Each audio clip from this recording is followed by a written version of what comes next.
The scent of rain-soaked earth and impending humiliation clung to Nivara like a second skin. It was the smell of the reaping ceremony, an annual market of flesh and desperation where packs showcased their unmated she-wolves. For most, it was a chance at a new life, a prestigious mating. For Nivara, it was the final public confirmation of her worthlessness. She stood on the rough-hewn wooden platform, her thin grey tunic doing little to ward off the biting wind that swept down from the mountains. It was a garment meant for servants, not the daughter of a pack's second in command, but it was all they had deigned to give her. Below, the alphas and high-ranking betas from neighboring packs milled about, their eyes assessing, calculating.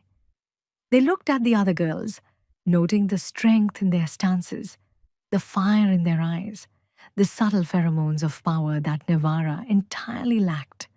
When their gaze fell upon her, it was with a flicker of disdain, or worse, pity. She was the wolfless omega of the Silverwood pack, a genetic dead end, a disgrace. Her own father, Corvathan, stood near the edge of the crowd, his arms crossed, his face a mask of stone. He hadn't spoken a word to her all morning, his silence a heavier condemnation than any blow. Beside him, her sister Serelith shimmered with vitality. Serelith, a lauded beta warrior with a wolf as fierce as her ambition, looked perfect.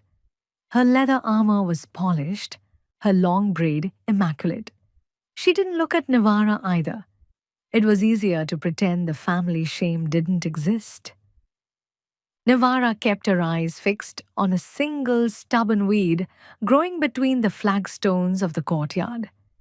It was a small, tenacious thing, a splash of green in a world of grey. She felt a kinship with it, a quiet, useless thing that simply refused to die. In her heart, she harbored a secret, a strange and gentle magic she dared not name. When she was alone, when the grief and shame threatened to swallow her whole, she would retreat to the forgotten corners of their territory. There, she would touch the wilted plants, the struggling saplings, and pour her sorrow into them. And they would respond. A dying vine would unfurl a new leaf. A blossom on the brink of decay would regain its color. It was a soft, useless power in a world that only valued the claw and the fang. It was another reason to hide, another mark of her otherness. The Silverwood pack was dying, not quickly, not dramatically, but with the slow, grinding certainty of a blight. The hunts grew less successful each season. The soil grew thin and yielded less, and the very air seemed to carry a weight of despair. Their alpha, Lord Vathor, ruled with an iron fist, convinced that only shows of absolute strength and rigid adherence to tradition could reverse their decline. He preached that weakness was a poison, and Nivara was the living embodiment of that poison. And this one, the auctioneer's voice boomed, dripping with contempt as he gestured to her, the Omega of the Silverwood. He didn't even use her name. A ripple of cruel laughter went through the crowd. Nivara flinched, her shoulders hunching. She squeezed her hands together, digging her nails into her palms. She would not cry. She would not give them the satisfaction. "A servant, perhaps," someone called out. "Good for scrubbing floors, if nothing else." More laughter. Her father's jaw tightened, not in her defense, but in anger at the shame she brought upon him. She wished the ground would swallow her. She wished she could disappear into the cracks of the stone like the roots of that little weed. Then a hush fell over the courtyard. It was so sudden, so absolute, that Nivara thought for a moment she had gone deaf. The laughter died, the jeers caught in throats. A new presence had arrived, one that leached the warmth from the air and replaced it with the chilling stillness of a predator's gaze. Through the parted crowd, a figure approached. He was tall, impossibly so, and clad in armor the color of a starless midnight, an emissary. But from where? His armor bore no sigil she recognized, only the faint shimmer of shadow magic. The emissary stopped before the platform and unrolled a scroll. His voice was like stones grinding together, devoid of all emotion. By decree of my master, Lord Zerethor, the Shadow King of the Obsidian Peaks, he requires tribute. A collective gasp went through the assembly. The Shadow King, a name that was only ever whispered in tales, meant to frighten pups. A recluse, a monster, a king of such immense power that no one had dared challenge his borders in a century. He never left his mountain kingdom, and he never interacted with the other packs. Until now. Lord Vathor strode forward, his usual arrogance tempered by a sliver of fear. The Silverwood Pack has little to offer such a mighty ruler, he said, his voice strained. The emissary's helmeted head turned slowly, his gaze sweeping over the she-wolves on the platform. It paused on the strong ones, the desirable ones, before settling inexplicably on Navara. My lord does not require your warriors or your prize breeders, the emissary stated flatly. He is a collector of oddities. He will take the wolfless one. The silence that followed was a living thing, thick and suffocating. Of all the possibilities, this was the one no one could have conceived. Navara's heart hammered against her ribs, a frantic bird trapped in a cage of bone. To be sold was one thing, to be given as tribute to a monster from a nightmare, a king rumored to be more beast than man, was another entirely. Her father, Corvathan, stared, his face a mixture of shock and something horrifyingly close to relief. He was being offered a way to dispose of her, not just for a handful of coin, but as a political gesture to a legendary power.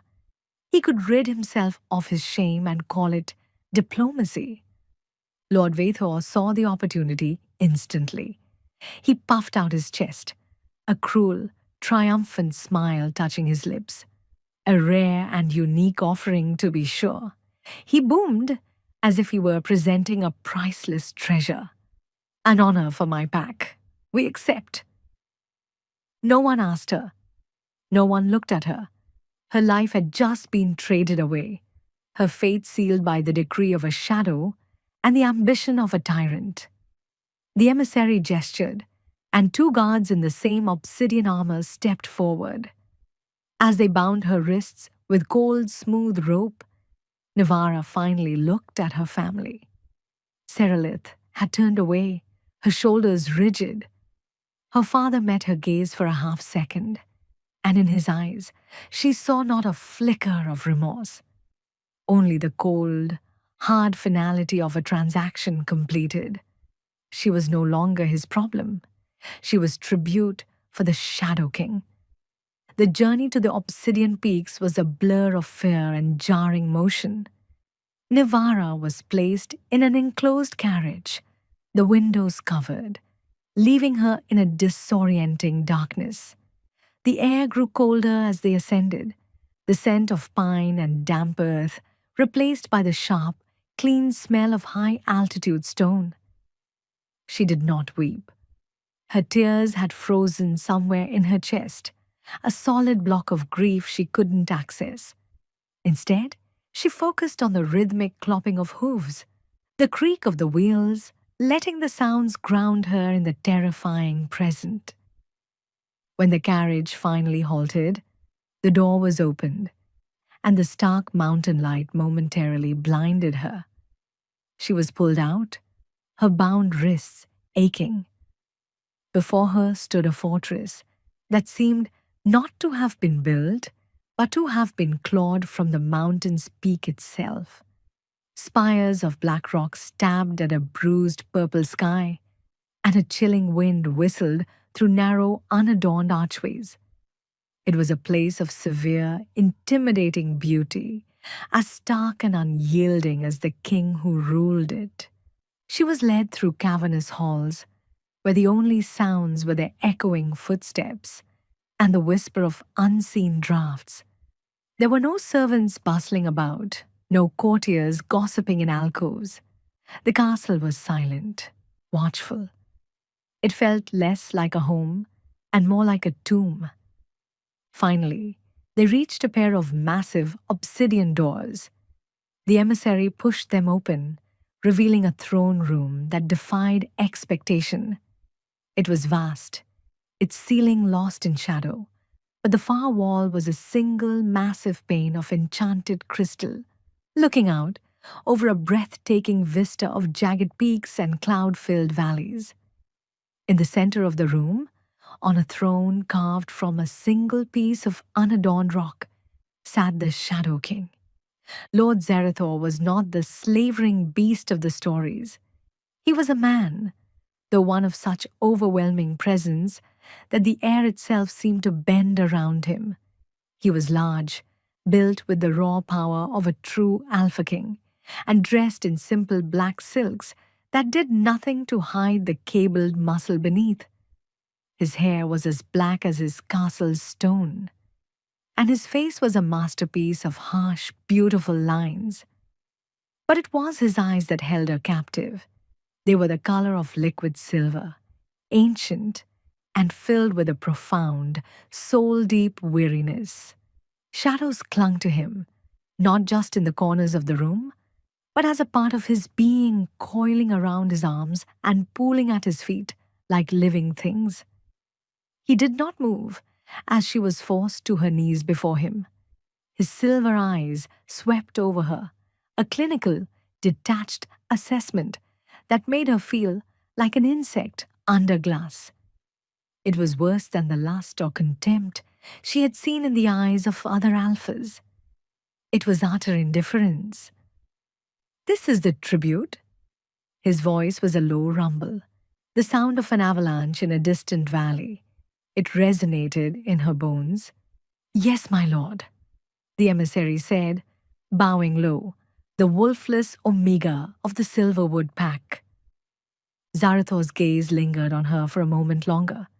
Navara felt a strange pull, a bizarre hum in her blood that she couldn't identify. It was not fear, not exactly. It was a faint, terrifying echo of recognition. A part of her soul seemed to stir, reaching for something in him. It made no sense. "Leave us," the king commanded. His guards and the emissary retreated, the great doors closing with a boom that sealed her fate. She was alone with him, the silence stretched, thick with his power. She kept her head bowed, her heart a frantic drum against her ribs. She braced for a command, a blow, a dismissal to some lightless dungeon. Instead, he spoke again, his voice softer now, tinged with a strange curiosity. "Look at me." Slowly fighting every instinct that screamed at her to cower, Navara lifted her head. She met his silver gaze directly. For the first time, she wasn't just an object of shame or a political pawn. She was being seen. And in that moment of direct contact, she saw something flicker in the depths of his eyes. Not interest, not yet, but a faint spark of surprise. He was used to terror, to absolute submission. Her quiet defiance, her refusal to break, was not what he expected. "You are not afraid," he stated. It wasn't a question. "I'm terrified," she confessed, her voice a raw whisper. "But my fear is my own. I will not give it to you as a gift." A corner of his mouth twitched, a barely perceptible motion. He rose from his throne, and the shadows around him seemed to writhe and deepen. He was even more intimidating on his feet, a creature of myth and power. He walked toward her, his steps silent on the stone floor. He stopped just before her, looking down. Nivara noticed his hands were encased in black leather gauntlets, intricately tooled and strangely thick. As he stood there, she saw a tremor run through his right hand, a violent clenching she would have missed if she hadn't been watching so closely. For a split second, a wisp of pure shadow, darker than the rest, escaped the cuff of the gauntlet, coiling around his wrist like a serpent, before he forcefully suppressed it. He saw her notice. His eyes narrowed, the silver hardening to steel. The brief moment of curiosity was gone, replaced by his customary frozen mask. "Take her to the West Wing," he commanded, speaking to the empty room. A guard materialized from the shadows near the door, startling her. "She's not to leave her chambers. She's not to be harmed." The guard pulled her to her feet. As she was led away, Nivara glanced back. The Shadow King had already returned to his throne, his chin resting on his fist, his silver eyes once again fixed on the desolate beauty of his mountain kingdom. He was a man surrounded by power, yet utterly alone. And he was hiding something. That flicker of shadow, that violent tremor, it was a crack in his perfect, terrifying facade. It was a secret, a vulnerability, and for some reason, that made him even more dangerous. The West Wing was a gilded cage. Nivara's chambers were more luxurious than any room she had ever seen, with a soft bed piled high with furs, a hearth that crackled with a perpetual smokeless fire, and a balcony that overlooked a sheer drop into the clouds. The beauty of it felt like a mockery. She was a prisoner, attended by silent servants who brought her food and fresh clothing but never spoke a word. The loneliness was a physical weight, pressing down on her day after day. Her only view, apart from the endless sky, was of a small, forgotten courtyard garden below her balcony. It was a sad, neglected place. The stone flags were cracked, and the flower beds were choked with weeds. A few gnarled rose bushes, their leaves brown and spotted with blight, clung stubbornly to life. The garden mirrored the castle, and the king himself, once beautiful, now blighted by a creeping shadow. One afternoon, driven by a desperate need to do something, anything, other than stare at the walls of her prison, she slipped out onto the balcony. The air was thin and cold, but invigorating. She looked down at the pathetic garden and felt a familiar ache in her chest, the same sorrowful empathy she felt for all broken living things. An idea, reckless and perhaps foolish, took root. Using knotted bed linens, she lowered herself from the balcony. Her feet touched the cracked stones of the courtyard with a soft crunch. The air here was heavy, stagnant with the garden's decay. The blight felt magical in nature, a lingering aura of the king's own suffocating power. She knelt by the most pathetic of the rose bushes. Its stems were black, its few remaining leaves brittle. It was all but dead. Nivara closed her eyes and laid her hands on the cold, damp earth around its roots. She didn't think about what she was doing. She simply acted on instinct. She let the loneliness, the fear, the crushing weight of her own worthlessness flow out of her, not as a poison, but as a plea. She poured her sorrow into the soil, offering her pain to the dying plant. A faint warmth spread from her fingertips into the ground. It was a tiny, fragile spark of life in a vast sea of shadow. She stayed there for what felt like hours, simply breathing, giving what little she had to the blighted earth. She did this every day for a week. The guards never patrolled this forgotten courtyard, and no one seemed to notice her absence. Slowly, miraculously, a change began. A single green shoot, tender and vibrant, appeared on one of the blackened stems of the rose bush. Then another. The brown leaves fell away, replaced by new, healthy growth. The blight seemed to recede from the small patch of earth around the bush, shrinking from her touch.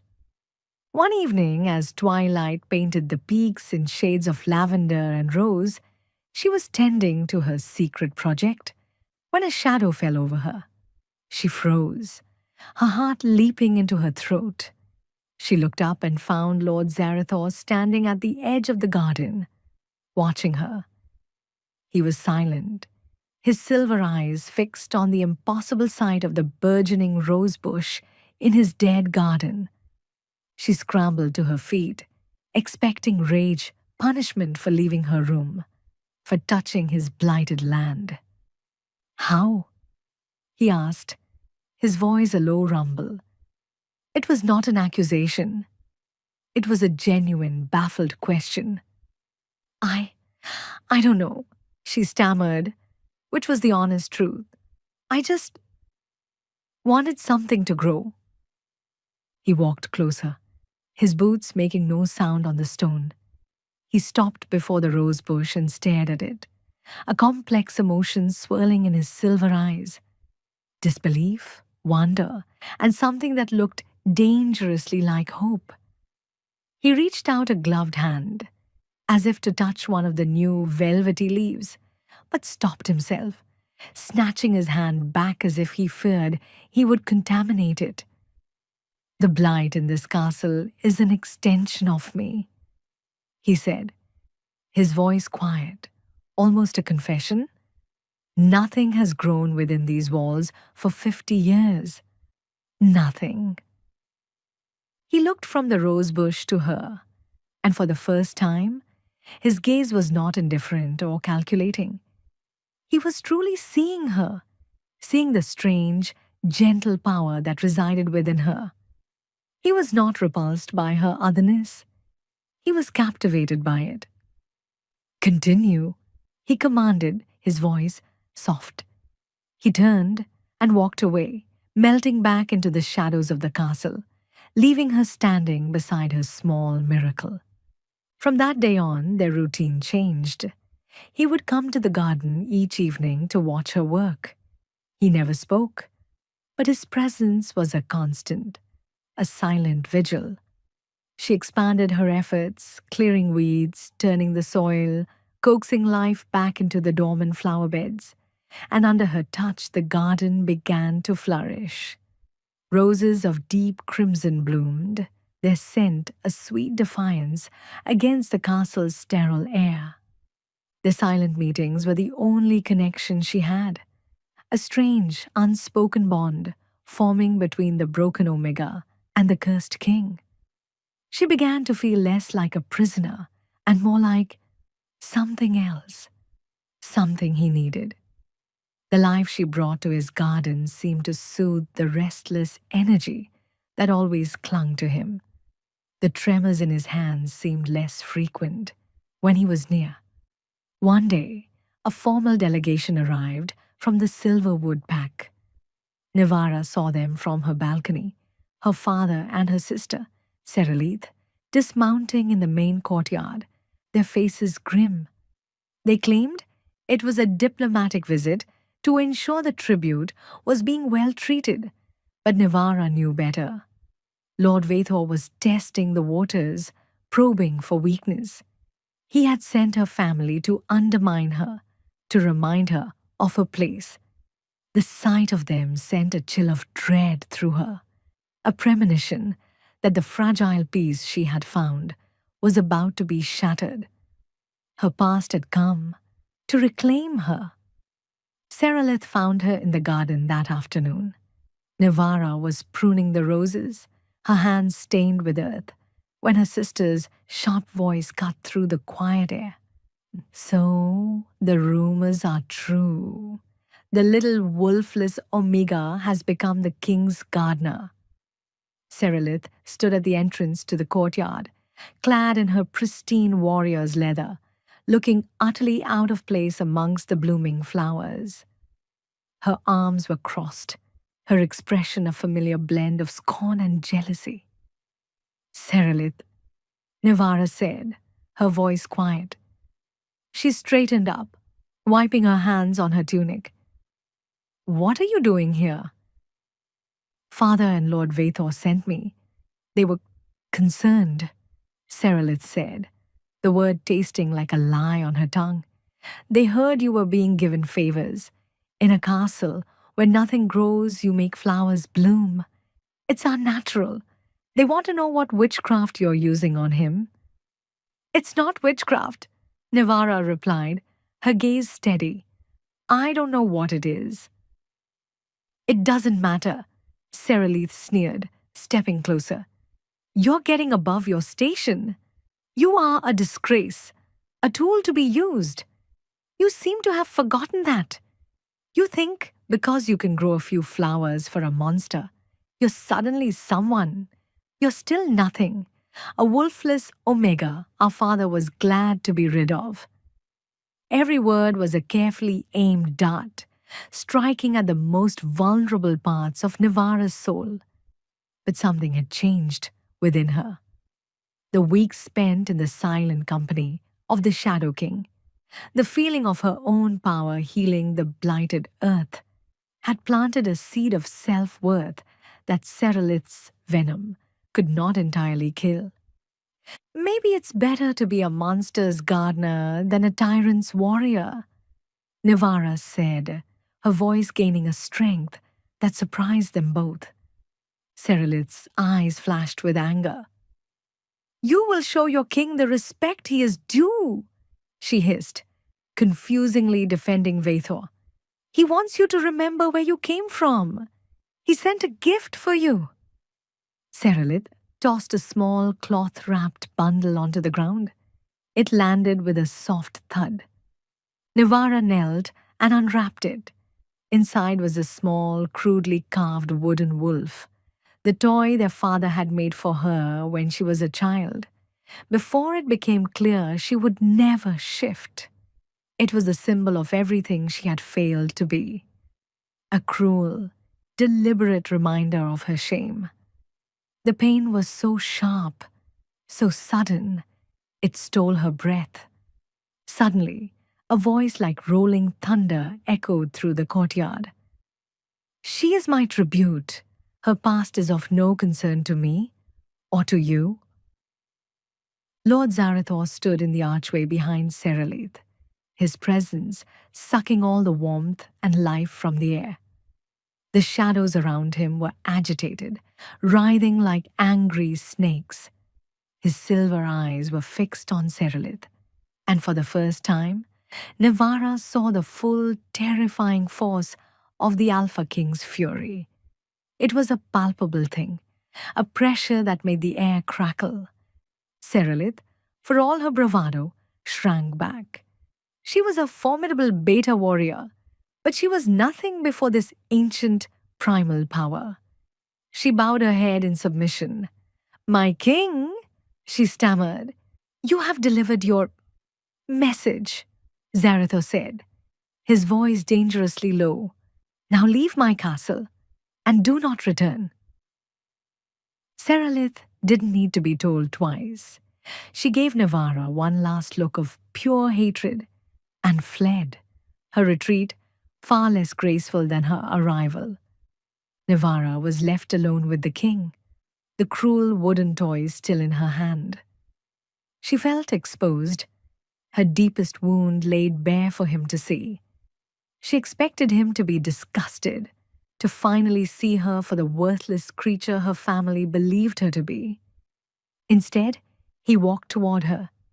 He knelt, an astonishing gesture for a king, and looked at the wooden wolf in her hand.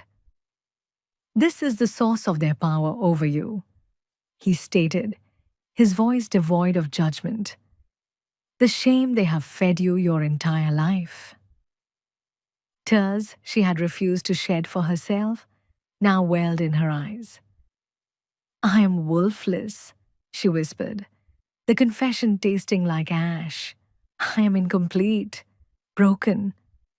No, he said, and the certainty in his voice was a physical force. He reached out with a gloved hand and gently took the wooden wolf from her. You are not broken.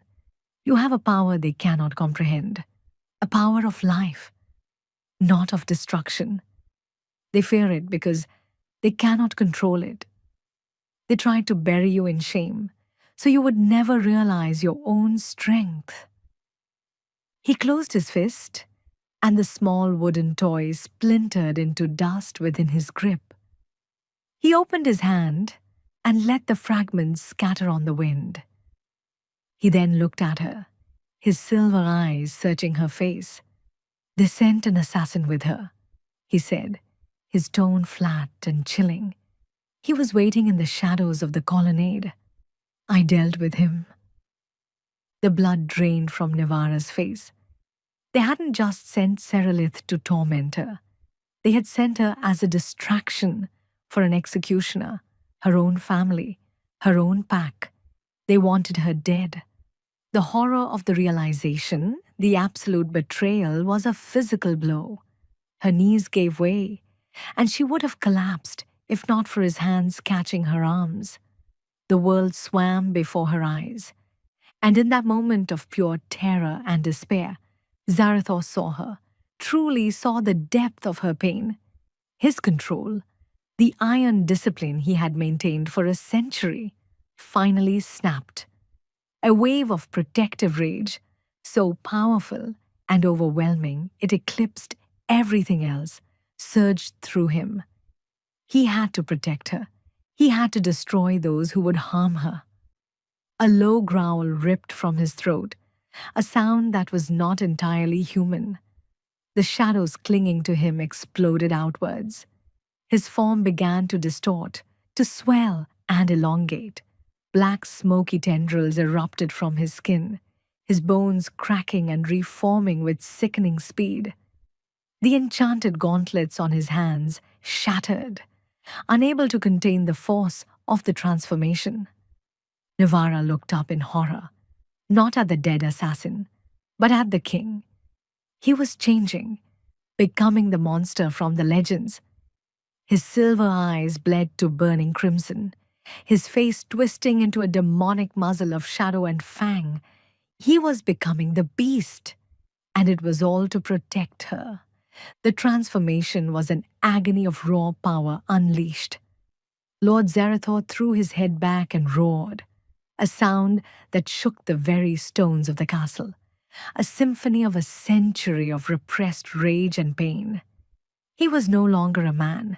He was a creature of nightmare, a being of pure shadow-given form, twice his normal size, with claws like obsidian shards and eyes that burned like dying stars.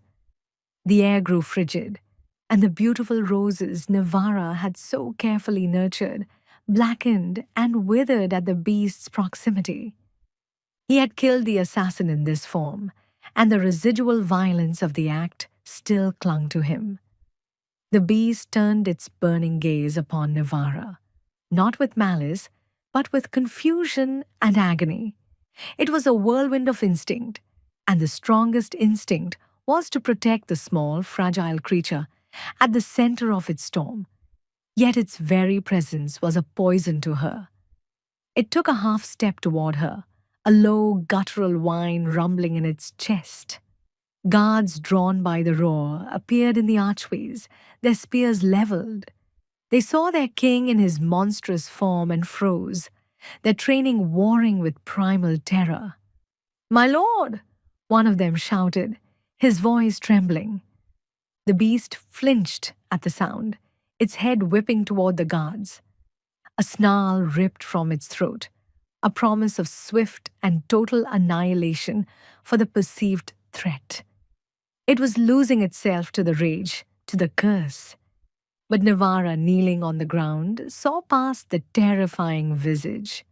She looked into those burning crimson eyes and saw not a monster, but a prisoner.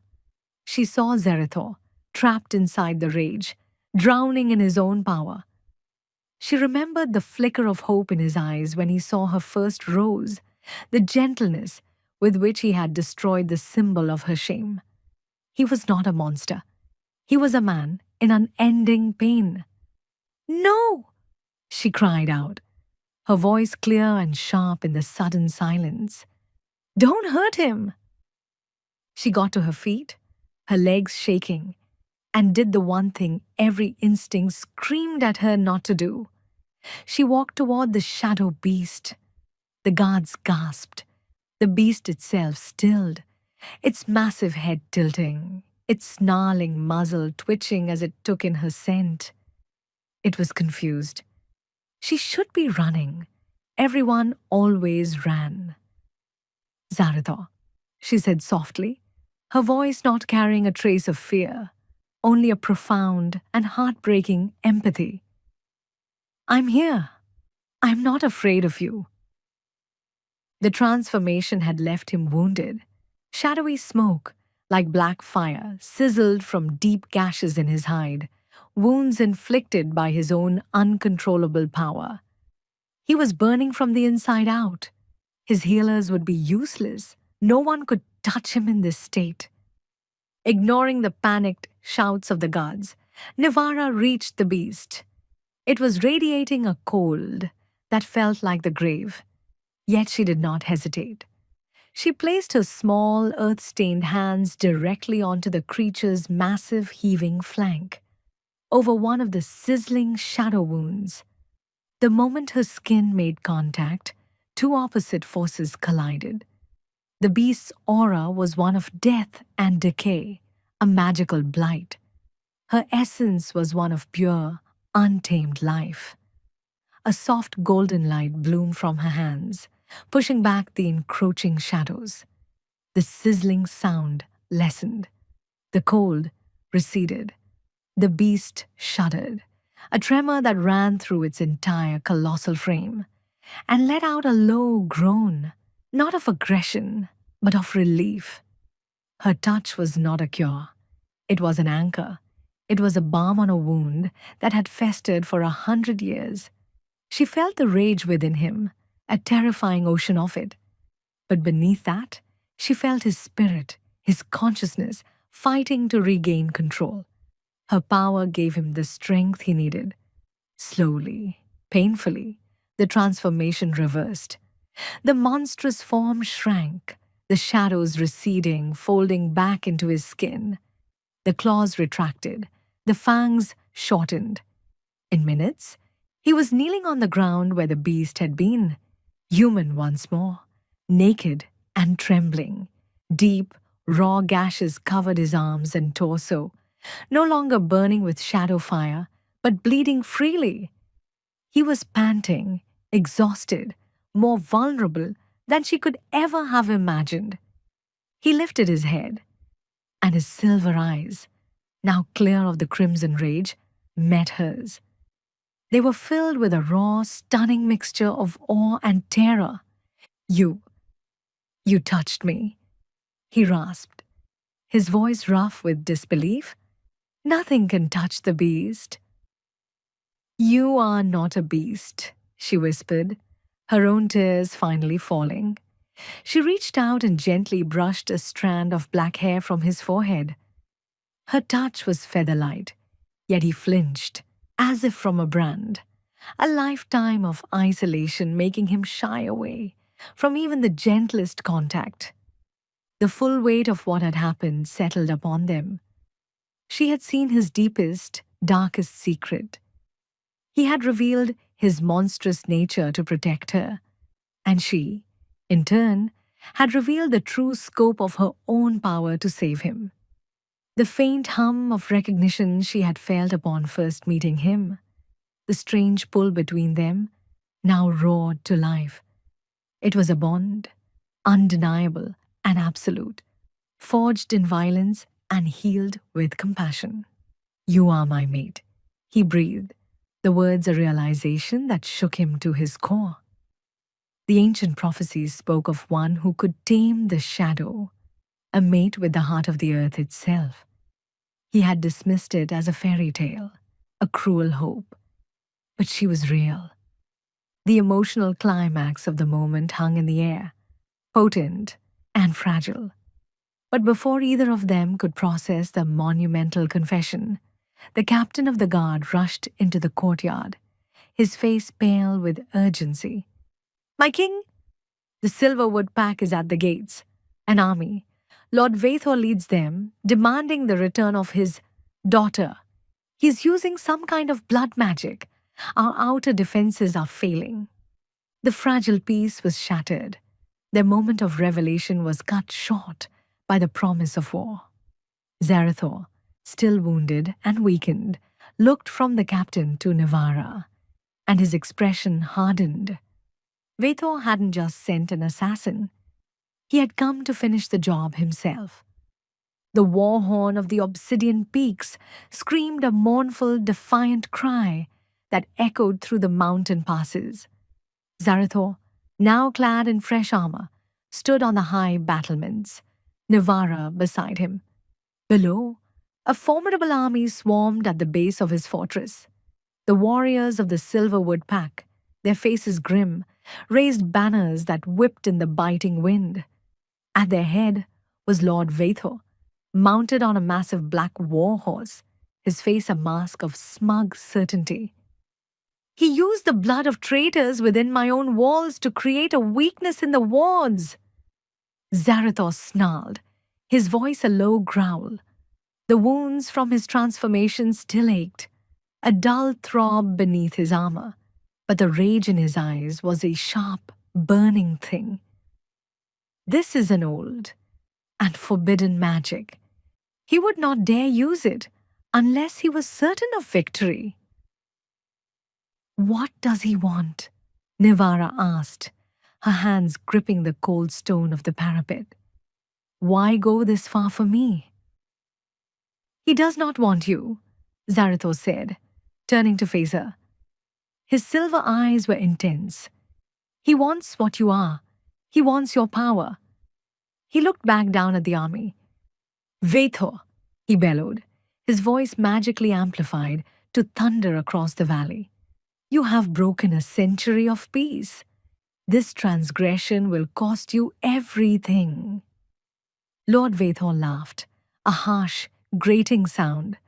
I have come to reclaim what is mine, Shadow King. You harbor a stolen artifact of my people.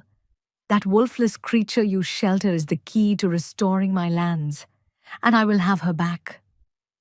Then, Vathor did something that changed everything. He pointed directly at Nefara. Do you even know what you protect? You fool, he yelled, his voice filled with venomous triumph. She is not my daughter. She is not even an Omega.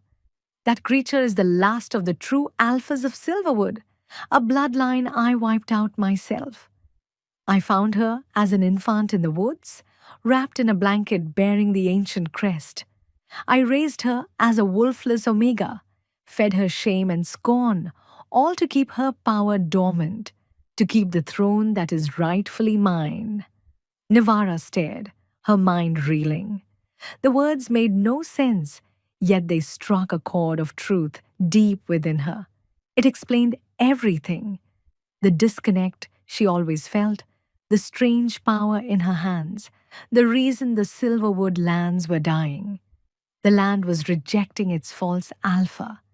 It was crying out for its true heir, for her. He's lying, she whispered, but there was no conviction in her voice. No, Zarathor said softly, his gaze fixed on Vathor. He is not. It is the only thing that makes sense. He looked at her, his expression a mixture of fury at her lifelong abuse and awe at her resilience. You are not wolfless, Navara. Your spirit is not a wolf. It is the land itself. You are its heart. The battle began. Vathor's forces, empowered by the dark magic, surged against the gates. Zarathor's warriors met them with disciplined fury, but the blood magic corroded their defenses, weakening their enchantments. The fighting was brutal, a clash of steel and snarls on the narrow mountain paths leading to the fortress. Zarathor was a whirlwind of destruction on the battlefield, his great sword a blur of silver, the shadows at his command striking like vipers. But he was spread thin, directing the defense, repelling champions, his power strained from his earlier transformation. Vathor, meanwhile, cared little for the main battle. Using the chaos as a cover, he and a small band of elite warriors scaled a supposedly impassable cliff face, reaching a postern gate. They burst into the upper levels of the castle, their target clear: Navara. She was in the throne room when he found her. Vathor stormed in, his sword drawn, his eyes burning with fanaticism. "The game is over, girl," he sneered. "You will come with me. Your power will feed my land, and then I will dispose of you for good." Navara backed away, her heart pounding. She had no weapon, no training. She was trapped. Down below, in the heart of the melee, Zarathor felt the wards of the upper castle shatter. He felt her terror through the maid bond, a spike of pure fear that lanced through his heart. He looked up toward the throne room, then at the critical point in the battle he was holding. His betters were struggling, the line was about to break. If he left, the gate would fall. His kingdom would be overrun. His duty was here. He saw Vathor's goal with perfect clarity: a trap. Force him to choose his kingdom or his mate. For the Shadow King, there was no choice. With a roar of pure primal fury that had nothing to do with tactics and everything to do with love, Zarathor abandoned the front line. He moved with impossible speed, a blur of black armor and shadow, leaving his bewildered commanders to hold the line. He would sacrifice his kingdom, his crown, his very life for her. He would let it all burn. He burst into the throne room just as Vathor lunged at Navara. Zarathor met his charge, their swords clashing with a scream of tortured metal. But Vathor had been expecting him. The false alpha slammed a medallion into Zarathor's chest, an artifact pulsing with the same corrosive blood magic. Zarathor cried out, staggering back. The magic attacked his curse directly, pouring gasoline on a fire. His control shattered instantly. The transformation began again, but this time it was different. It was violent, agonizing, and fatal. The shadows consumed him, not as a controlled change, but as a destructive implosion. He was dying. "Now you see," Vathor gloated, raising his sword for the final blow against the convulsing king. "Your beast is your undoing." Seeing Zarathor fall, seeing him consumed by the very curse she had once soothed, broke something open in Navara. The years of shame, the lifetime of being told she was nothing, fell away like dust. She was not nothing. She was the alpha of Silverwood. She was the heart of the land. She closed her eyes and reached out, not with her hands, but with her soul. She didn't just touch the earth of a small garden. She connected with the ancient raw power of the mountain itself. She drew on its strength, its permanence, its unyielding life force. A wave of brilliant green-gold energy erupted from her. It was not a gentle, healing touch. It was the raw, untamed power of nature unleashed. The wave slammed into Vathor, throwing him across the room. It washed over Zarathor, and where the light touched him, the corrosive blood magic dissolved, the violent shadows receding, his transformation stabilizing. Navara opened her eyes. They were glowing with a soft golden light. She felt the lifeblood of the mountain coursing through her veins. She faced the stunned Vathor, not as a terrified Omega, but as a queen. An undeniable aura of authority rolled off her. The ancient power of her bloodline finally awakened. "You are a blight on the land, Vathor," she declared, her voice calm yet ringing with absolute power. And the land rejects you. Down on the battlefield, the Silverwood warriors felt it, a shift in the very air. The ground beneath their feet seemed to hum with life. They looked up at the castle, and through the great crystal window of the throne room, they saw the golden light. They saw their true alpha, their loyalty, already strained by Vathor's dark magic and tyrannical rule, shattered completely. One by one, they lowered their weapons. The invasion was over. With Vathor defeated and imprisoned in the deepest, shadow-wrapped dungeon of the Obsidian Peaks, a profound quiet settled over the two territories. The Silverwood warriors, shamed and leaderless, knelt before the fortress gates, not as conquerors, but as supplicants. They had followed a false alpha, a usurper, who had poisoned their pack from the inside out, and they had nearly destroyed themselves in the process. It was Serelith who stepped forward as their spokesperson, her arrogance stripped away, leaving only raw, humbled remorse. "We were blinded by tradition and fear," she said, her voice cracking as she addressed Navara, who stood on the ramparts beside Zarathor. "We valued only the strength of the claw and forgot the strength of the heart. We were wrong. Please, lead us. Be the alpha you were born to be." Navara looked down at the faces of the people who had scorned her, and she felt not anger, but a deep, weary sorrow. They were her people, and they were broken. She accepted their fealty, not with triumph, but with the grace of a true leader. The weeks that followed were a whirlwind of change. Under Navara's guidance, a new council was formed in the Silverwood Pack, one that valued wisdom and compassion as much as strength. The harsh, brutal traditions enforced by Vathor were dismantled. The pack began to heal, not just in spirit, but literally. As Navara walked her ancestral lands, the fields grew greener, the rivers ran clearer, and the forests stirred with renewed life. The land, finally united with its true heart, rejoiced. But the most profound healing occurred within the walls of the Obsidian Peaks. With the thread gone, Zarathor and Navara were finally free to explore the bond that had saved them both. One evening, he led her to the now thriving courtyard garden, the air sweet with the scent of crimson roses. "For a century, this castle has been a reflection of my soul," he said, his silver eyes soft as they gazed at her. "It was cold, silent, and barren. You walked into my life, and you brought it back from the dead. You brought me back from the dead."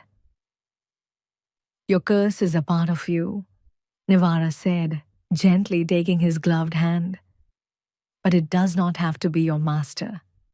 Your shadow is balanced by my light." In a grand ceremony held in the throne room, before the assembled leaders of both his own court and the reformed Silverwood Pack, Zarathor formally claimed Navara as his mate and his queen. He removed his remaining gauntlet, his bare hand trembling slightly, not from the curse, but from raw emotion. He traced the mating gland on her neck, his touch sending a jolt of warmth and rightness through her entire being. When he bit down, marking her as his, the bond between them solidified, a tangible link of shadow and light, earth and stone.